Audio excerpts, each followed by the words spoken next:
बिस्मिल्लाहिर्रहमानिर्रहीम। आज हम इंग्लिश लैंग्वेज कोर्स जिसके 4 लेक्चर्स पहले हो चुके हैं, बहुत डिले हो गए लेक्चर, उसके साथ हाजिर हैं और हम स्टार्ट करेंगे क्विकली। लेकिन थोड़ा सा हम पहले की बात करें। हमने पहले नॉन एक्शन सेंटेंसेस और बेसिक स्ट्रक्चर जो है इंग्लिश के सेंटेंसेस का और उर्दू के सेंटेंसेस का डिफरेंस वो डिस्कस किया था। वो पहली 4 वीडियो में है इस इंग्लिश लैंग्वेज कोर्स के, तो उसको ज़रूर देख लें। उसमें जो लास्ट में जो लेक्चर है, लेक्चर 4, उसमें हमने जो नॉन एक्शन सेंटेंसेस को डिस्कस किया था, उसमें हमने बताया था कि is, am, are, has, have, had उसमें एज ए मेन वर्ब के तौर पे इस्तेमाल हो रहे होते हैं।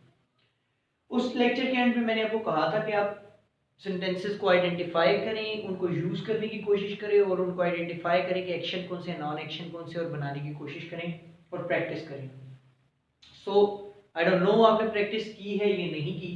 अगर आपने प्रैक्टिस की है और कोई इशू हुआ है तो आप मेंशन कर दें कमेंट्स में, मैं उस पे उसको एड्रेस कर दूंगा। अदरवाइज अगर आपको एक्टिविटी के लिए चाहिए, यानी कि सिर्फ बस पढ़ाने रहने से आपका गुजारा नहीं होगा, कुछ सेंटेंसेस की प्रैक्टिस करना जरूरी है। अगर आपको एक्टिविटी के तौर पे आप चाहते हैं तो मैं खुद, आप मुझे कमेंट्स में शेयर करें, मैं पिछला जो है जैसे नॉन एक्शन सेंटेंसेस उसके 15-20 सेंटेंसेस लेके उनकी ट्रांसलेशन करके आपको बता दूंगा और आप उनको फिर एक्सपेंड करते जाएं और प्रैक्टिस करते जाएं और इसी तरह फर्दर हम एक्शन सेंटेंसेस के भी करते जाएं। सो प्लीज़ फीडबैक दें, चैनल सब्सक्राइब करें।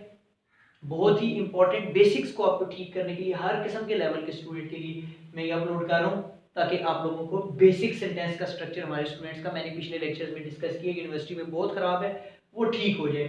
So if you need practice let me know, तो मैं उसकी भी वीडियो शेयर करता हूँ कि कैसे ट्रांसलेट करना है और कैसे ये अप्लाई हो रहे हैं। जो लेक्चर में होती हैं वो तो 2-3 एग्जांपल्स मैं दे देता हूँ। So let's start and move on with the tenses now. अच्छा, मैंने पहले 4 लेक्चर्स में बहुत सारे स्टूडेंट्स ने मुझे कहा था टेंसेस स्टार्ट करने, लेकिन मैंने कहा वो बेसिक्स है ताकि लोगों को सिंपल सेंटेंस जो नॉन एक्शन सेंटेंस है उसमें और टेंसेस में डिफरेंस समझ आ रहा है। बहुत सारे जो इंटरनेशनल राइटर्स भी हैं, जो जैसे आपके high school English grammar and composition है, उसमें आपका प्रेजेंट इंडेफिनिट टेंस जो है उसे प्रेजेंट सिंपल भी कहा जाता है। और हमारे जो नॉन नेटिव स्पीकर हैं, एशिया के जो लर्नर्स हैं, पाकिस्तान के लर्नर्स हैं, वो फिर वहीं पे इन दोनों को एक ही कंसिडर करते हुए जो गलतियां करते हैं वो हमने पिछले लेक्चर में डिस्कस की हैं, जैसे आई एम प्ले। सो अब इसलिए मैं इसको अलग-अलग कर देता हूं और इनके स्ट्रक्चर्स भी पिछले लेक्चर में अलग डिस्कस किए। अब हमने नॉन एक्शन खत्म कर दिया, अगर आपको प्रैक्टिस रिक्वायर्ड है तो वो अगले में करेंगे। अभी हम करते हैं टेंसेस को डिस्कस। फॉर मी टेंसेस जितने भी हैं मेरे लिए वो एक्शन सेंटेंसेस हैं। वो क्यों है वो भी आपको मैं बताऊंगा, तो आपको बात समझ आ जाएगी। वो एक्शन सेंटेंसेस हैं। Why they are action sentences, हम इसकी तरफ मूव ऑन करते हैं क्योंकि उनमें एक्शन वर्ब्स यूज हो रहे होते हैं एज ए मेन वर्ब। और अगर उसमें is, am, are, has, have, had इस्तेमाल भी हो रहा होता है, वो हेल्पिंग वर्ब के तौर पे यूज हो रहा होता है, मेन वर्ब उसका एक्शन वर्ब ही होता है। एक तो ये रीजन है। दूसरी चीज, और फिर आप पिछले लेक्चर देखेंगे तो आपको सारी बात समझ आती है कि मैं बार बार वो बात नहीं करूंगा, बहुत लेंथी हो जाएगा। अब आपको ये चीज समझनी है कि इनको मैं क्यों एक्शन सेंटेंसेस कह रहा हूं। अगर आपके जहन में हो तो आप फीडबैक दें। मैं इनको एक्शन सेंटेंसेस इसलिए कह रहा हूं कि देखें, आप किसी सेंटेंस को present indefinite, present continuous, present perfect या प्रेजेंट परफेक्ट कॉन्टिन्यूस कहते हैं, या पास्ट में यही कहते हैं। तो पहला सवाल तो यह है कि बुनियादी तौर पे हमारे स्टूडेंट्स को नहीं बताया जाता, तो आप इनको ये नाम क्यों दे रहे हैं। फॉर एग्जाम्पल, एक सेंटेंस है, उसको आप कह रहे हैं कि ये सेंटेंस है प्रेजेंट कॉन्टिन्यूस, तो आप इसे प्रेजेंट कॉन्टिन्यूस क्यों कह रहे हैं। आपको ये बात समझ आ जाएगी कि मैं इसे एक्शन सेंटेंस क्यों कह रहा हूं। उसकी एक वजह है, बेसिकली टेंसेस जो है ये कॉम्बिनेशन है 2 चीजों का। एक चीज है आपकी टाइम और दूसरी चीज है आपकी स्टेट ऑफ एक्शन। एक्शन की हालत, एक्शन की हालत क्या है। अब देखें, सिंपल सी बात वही आ गई, टाइम तो टाइम हो गया। अब अगर एक्शन ही नहीं होगा तो एक्शन की हालत हमें कैसे पता चलेगी कि कॉन्टिन्यूस है, परफेक्ट है या परफेक्ट कॉन्टिन्यूस है। तो अगर एक्शन होगा तो हमें पता चलेगा ना उसकी क्या हालत है। और अगर एक्शन होगा ही नहीं तो फिर टेंस कैसे बनेगा? मीन हमने टेंस का नाम रखा है प्रेजेंट कॉन्टिन्यूस। इस प्रेजेंट कॉन्टिन्यूस टेंस का नाम प्रेजेंट कॉन्टिन्यूस रखने के पीछे असल बात यह है कि टाइम इसका प्रेजेंट है और एक्शन की हालत कॉन्टिन्यूस है। इसलिए अगर यहाँ पे एक्शन ही नहीं होगा तो एक्शन की क्या स्टेट होगी? तो फिर उसे हम नॉन एक्शन सेंटेंस तो नहीं कह सकते, उसे एक्शन सेंटेंस कहेंगे। इसीलिए सारे के सारे टेंसेस में स्टेट ऑफ एक्शन तो आ रही है, तो एक्शन नहीं होगा तो स्टेट ऑफ एक्शन नहीं होगी। तो इसलिए ये सारे के सारे टेंसेस को मैं कैटेगराइज करता हूँ एज एक्शन सेंटेंसेस, और उन्हें नॉन एक्शन तो वो इंतहाई सिंपल हो जाते हैं। जो आपने पहले समझ लिया तो आपकी ये कंफ्यूजन दूर हो जाती है। हमारे लिए आसानी है ये, एशियन लोगों के लिए, पाकिस्तान के लिए, इंडिया के लिए, बांग्लादेश के लिए, जो नॉन नेटिव स्पीकर हैं, जो जीटीएम से समझ रहे हैं। तो आप एक्शन नॉन एक्शन को अलग कर दें। अब एक्शन की हालतें हैं 4, इंडेफिनिट, कॉन्टिन्यूस, परफेक्ट और परफेक्ट कॉन्टिन्यूस। यही 4 हालतें में से कोई हालत अगर प्रेजेंट में फॉल कर रही हो तो वो present indefinite, present continuous, present perfect हो जाएगा। टाइम को हम 3 चीजों में डिवाइड करते हैं। वही एक्शन की हालतें अगर पास्ट में फॉल कर रही हो तो past indefinite, past continuous, past perfect और पास्ट परफेक्ट कॉन्टिन्यूस हो जाएगा। और वही एक्शन की हालत अगर फ्यूचर में फॉल कर रही हो तो वो future indefinite, future continuous, future perfect continuous हो जाएगा। सो टाइम तो हो गई एक बात। अब स्टेट ऑफ एक्शन, एक्शन की 4 हालतें क्या हैं? फॉर एग्जांपल मैंने कॉन्टिन्यूस से स्टार्ट किया। देखिए अभी मौजूदा हालत में आई एम टीचिंग, मैं पढ़ा रहा हूं, ठीक है। I am teaching.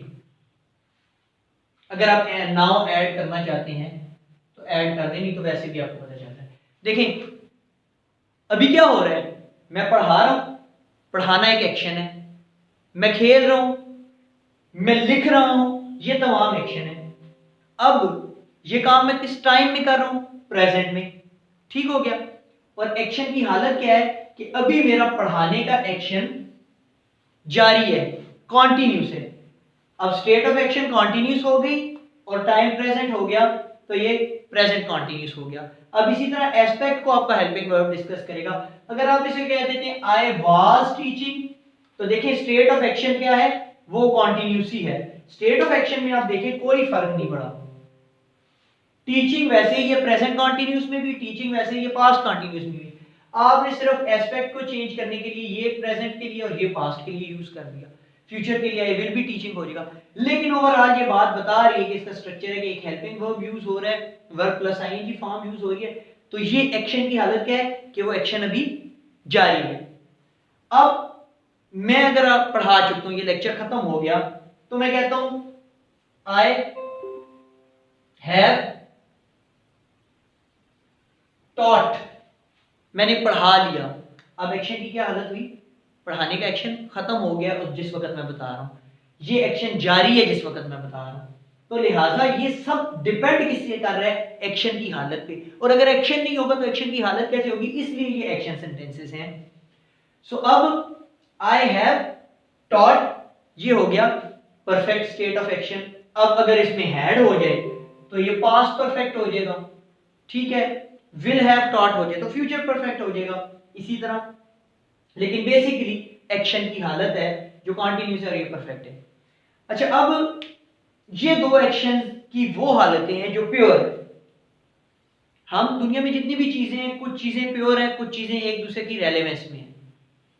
अब एक एक्शन कॉन्टिन्यूस है, ये भी प्योर है, एक एक्शन परफेक्ट है, ये भी प्योर है। प्रेजेंट में हो, पास्ट में हो, स्टेट ऑफ एक्शन यहाँ पे प्योर है कि ये प्योरली ये स्टेट ऑफ एक्शन है।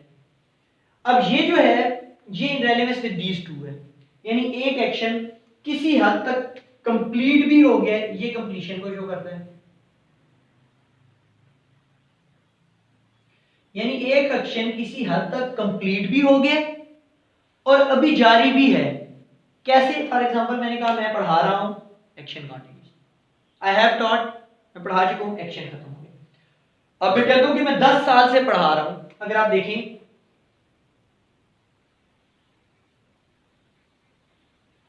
I have been teaching for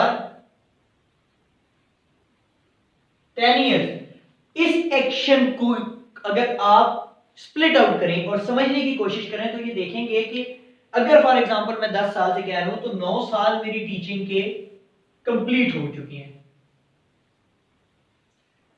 और 10वां साल जो है मेरी टीचिंग का वो कंटिन्यू है, 10वां साल कंटिन्यू है। अब ये हो गया परफेक्ट भी और कॉन्टिन्यूस भी कि किसी हद तक मुकम्मल है और अभी भी कॉन्टिन्यूस है, ये पास में भी हो सकता है। जैसे आप स्टूडेंट्स हैं, फॉर एग्जांपल मैं पढ़ा रहा हूं सेकंड ईयर के एक स्टूडेंट को, तो सेकंड ईयर का स्टूडेंट से मैं कहता हूं जुमला बनाओ कि मैं 12 साल से पढ़ रहा हूं। अब आप इस बात को बड़ी आसानी से समझेंगे। अब जब वो कहता है कि मैं 12 साल से पढ़ रहा हूं, I have been studying for 12 years, तो मुझे ये बताएं, आपको बड़ी आसानी से ये पता नहीं है, फर्स्ट ईयर उसने पास किया है तो वो सेकंड ईयर में पढ़ रहे हैं ना, तो इट मींस इसे स्प्लिट करें तो एक्चुअली आप क्या कह रहे हैं कि वो 11 साल उसके कंप्लीट हो गए हैं और 12वां साल उसका कॉन्टिन्यूस है। तो ये 12वां साल कॉन्टिन्यूस है, इसीलिए ये आपका स्टडीइंग आईएनजी कंटिन्यूटी को शो कर रहा है और हैव आपकी कंप्लीशन को शो कर रहा है और इन दोनों को ये जोड़ रहा है। ये इंग्लिश में इसकी बात होगी और उर्दू में आप सेंस को समझ लेके है। अगेन बात वही है कि स्टेट ऑफ एक्शन की। अब ये तीन तो बड़ी क्लियर कट चीजें आपको समझ आ गई, कॉम्बिनेशन है। अब इनडेफिनिट क्या है? इनडेफिनिट एक ऐसी चीज होती है जिसके बारे में आप श्योर ना हो। जैसे ये डस्टर है, इसकी शेप डेफिनेट है, लेकिन पानी है, पानी की शेप डेफिनेट नहीं, जिसमें डालें वैसी हो जाए। अब एक स्टेट ऑफ एक्शन ऐसी भी है कि जिसके बारे में आप श्योर नहीं होते। जैसे मैं कहता हूं मैं पढ़ाता हूं, आई